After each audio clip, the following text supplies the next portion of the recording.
February 25. No other gods before me. I am the Lord your God, who brought you out of the land of Egypt, out of the house of slavery. You shall have no other gods before me. Exodus chapter 20, verses 2 and 3. Perhaps the most basic truth about the God of Scripture is that He is the only one. There is no other. This truth ought to simplify things for us, because it teaches us that there is only one who is the worthy object of our love, loyalty, and devotion. But the hearts of men and women are not so easily instructed, and so it is necessary for God to give us the first commandment.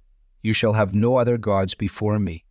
The danger is not that there are actual other gods for us to worship, but that we have a proclivity for making them. On first glance, this first command is straightforward. To live for a God other than the true God would be like taking a second spouse while your first spouse is still alive and still happy to be your spouse. Worse, it would be like taking a second spouse who is in truth a figment of your imagination.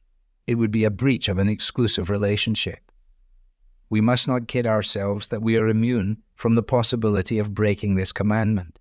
Many of us read it and picture people bowing down before statues or going through elaborate rituals, and those mental images assure us that we're not in danger of violating it. Yet the commandments are not restricted to outward actions, but also relate to the disposition of our minds and hearts.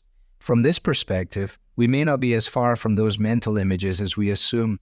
We may not have statues to which we bow down, but maybe we have segments of our lives that we keep away from God, preserving them under the authority of some other little deity, ourselves perhaps.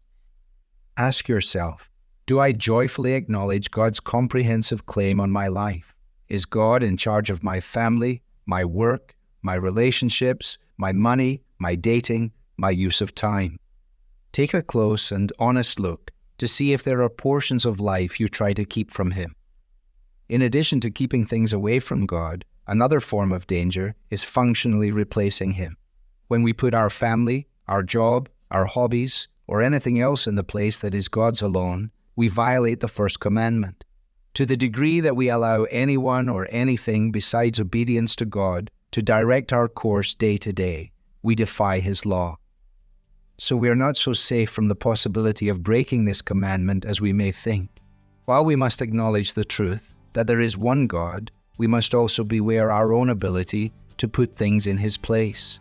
If we do not daily submit ourselves to Him and entrust the entirety of our lives to Him, something will take His place.